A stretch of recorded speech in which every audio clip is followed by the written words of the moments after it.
Stroke, cerebral attack, সেরিব্রোভাস্কুলার accident বা CVA যাই বলি না কেন, ব্রেন স্ট্রোক জিনিসটা ইদানিং প্রায় মহামারীর আকার ধারণ করেছে, বিশেষত ভারতবর্ষে।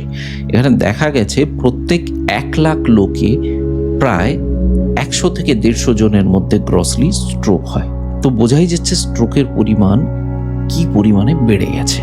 এবং ইদানিং 45 বছর বা তার থেকে কম বয়সীদের মধ্যেও প্রায় প্রত্যেক 7 জনের মধ্যে অল্প বিস্তর একজনের স্ট্রোক হওয়ার লক্ষণ দেখা যাচ্ছে। তো স্ট্রোকে আমরা সবাই জানি মৃত্যুর হার খুব বেশি।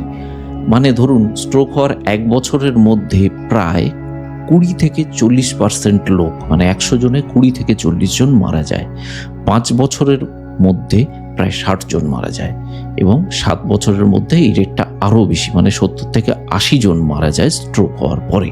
তো স্ট্রোকের মতো এত সাংঘাতিক একটা অসুখ অনেক সময় আমাদের মনে হয় না যে যদি আমরা একটু আগে থেকে জানতে পারি স্ট্রোক হবে কি হবে না, তাহলে খানিকটা সাবধান হওয়া যেতে পারে। নমস্কার, আমি ডক্টর স্বদেশ, আর আজকে আমরা আলোচনা করব স্ট্রোক হওয়ার আগে আমাদের শরীরে কি কি বিশেষ সিগন্যাল আসে এবং সেইগুলোকে যদি আমরা চিনে নিতে পারি তাহলে আমরা স্ট্রোক প্রিভেন্ট করতে পারি কিংবা স্ট্রোকে মৃত্যুর হাত থেকে বেঁচে ফিরতে পারি। আর ভিডিওটা একদম স্কিপ করবেন না, কারণ শেষে আমি একটা সিম্পল ট্রিক শেখাবো যেটা দিয়ে আপনি সহজেই আন্দাজ করতে পারবেন যে আপনার স্ট্রোক হতে পারে কি না হতে পারে।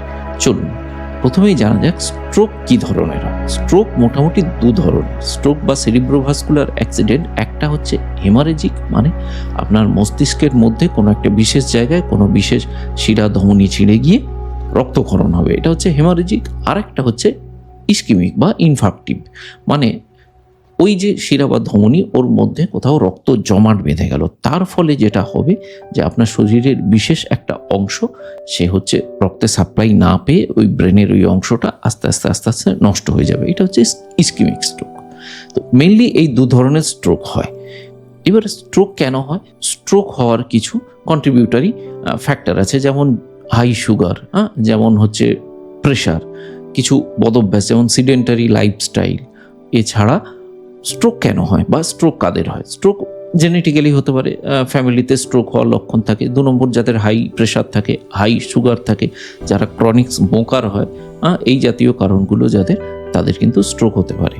তাহলে স্ট্রোক হওয়ার আগে আমরা কি কি লক্ষণ দেখতে পারি, এবারে আসল বিষয়ে আসা যাক। ভিডিওটা মিস করবেন না, কারণ মিস করলে আপনি লক্ষণগুলো মিস করে যাবেন এবং আপনি বা আপনার আশপাশের কেউ স্ট্রোক রোগের হাত থেকে বেঁচে যেতে পারেন যদি ভিডিওটা স্কিপ না করে পুরোটা দেখেন। প্রথম লক্ষণ দুর্বল লাগা। দুর্বল আমাদের সবারই লাগে কম বেশি বিভিন্ন কারণে, কিন্তু যদি শরীরের বিশেষ একটা পাশে, মানে একটা সাইডে, ধরুন বাম দিকটা বা ডান দিকটা আপনার দুর্বল লাগছে, তাহলে আপনার স্ট্রোক হতে পারে। এছাড়া মুখের এক পাশ বেঁকে যাওয়া, ধরুন আপনি কথা বলতে যাচ্ছেন বা হাসতে যাচ্ছেন, তখন মুখের এক পাশ বেঁকে গেল, মানে ধরুন ব্যাপারটা কতটা এরকম একটা সাইড বেঁকে গেল, তো এই জিনিসটা কিন্তু ভবিষ্যতে স্ট্রোক হওয়ার সম্ভাবনা থাকে। 3 নম্বর হচ্ছে তীব্র মাথা ব্যথা। অনেক সময় দেখা গেছে যে পেশেন্টের মাথা ব্যথা হচ্ছে, পেশেন্ট সেটাকে পাত্তা দিচ্ছে না, প্যারাসিটামল জাতীয় বা অন্য ডিসপ্রিন জাতীয় ওষুধ খেয়ে পেশেন্টের, ডিসপ্রিন মানে অ্যাসপিরিন জাতীয় ওষুধ খেয়ে পেশেন্ট মাথা ব্যথাটাকে কমাচ্ছে, 3 দিন 4 দিন পরে একটা হিউজ হেমারেজিক স্ট্রোক হয়ে যাচ্ছে। তো এক্ষেত্রে এই জিনিসটা একদমই করা উচিত না। তীব্র মাথা ব্যথা হলে আপনি ডাক্তারকে দেখাবেন।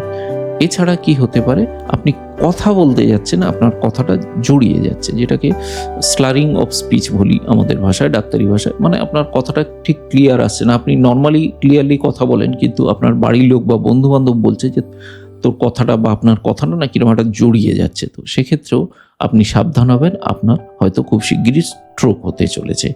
এছাড়া আপনার যদি ব্যালেন্স হারিয়ে যায়, হঠাৎ করে ভারসাম্য হারিয়ে যায়, মাথা ঘোরে, সেটাও ইমপেন্ডিং স্ট্রোক বা অনাগত স্ট্রোকের একটা লক্ষণ হতে পারে।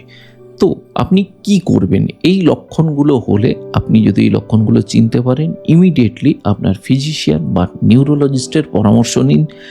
তিনি তার দরকার মতো আপনাকে পরীক্ষা করবেন এবং যদি দরকার হয় কিছু ইনভেস্টিগেশন করাবেন এবং আপনাকে প্রিভেন্ট করতে পারবেন। একটা জিনিস মাথায় রাখবেন যে যত তাড়াতাড়ি আপনি একটা স্ট্রোক পেশেন্টকে হাসপাতালে নিয়ে যেতে পারবেন, যত তাড়াতাড়ি লক্ষণগুলো চিনে চিকিৎসা করতে পারবেন, তত পেশেন্টের বেঁচে থাকার সম্ভাবনা বাড়বে এবং স্ট্রোকের হাত থেকে যে আমাদের স্ট্রোক হওয়ার ফলে যে ডিসেবিলিটি হয়, প্যারালিসিস হয়, কথা বন্ধ হয়ে যায়, স্মৃতিভ্রংশ হয়, এই জাতীয় জিনিসগুলো তত ভালো উপকার পাবেন, তত বেশি করে প্রিভেন্ট করতে পারবেন।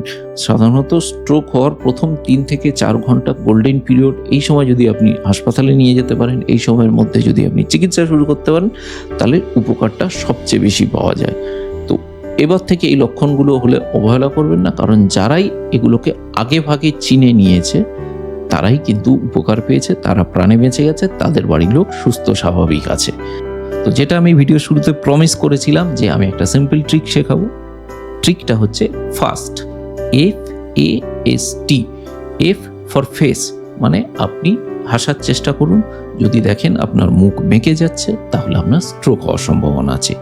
A ফর আর্ম, আর্ম মানে 2 হাত, আপনি 2টো হাত এরকমভাবে দুপাশে ছড়িয়ে দিন, যদি দেখেন একটা হাত পড়ে যাচ্ছে, একটা হাত ঠিক আছে, মানে আপনার ওই দিকের হাতটা দুর্বল আছে, সেক্ষেত্রেও আপনার স্ট্রোক হওয়ার সম্ভাবনা থাকতে পারে।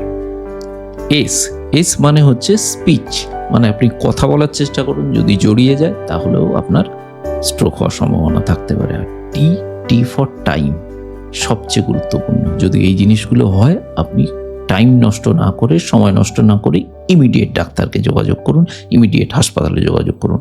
তো মনে রাখবেন, গোল্ডেন রুল হচ্ছে ফাস্ট, FAST, ফাস্ট ডিসিশন নিতে হবে আপনাকে স্ট্রোকের হাত থেকে বাঁচতে গেলে। আমি ডক্টর স্বদেশ আজকের মতো বিদায় চাইছি। দেখা হবে আবার অন্য কোনো ভিডিওতে এইরকম সহজভাবে নতুন করে বুঝে নেওয়ার জন্য মেডিকেল বিষয়গুলো। ধন্যবাদ।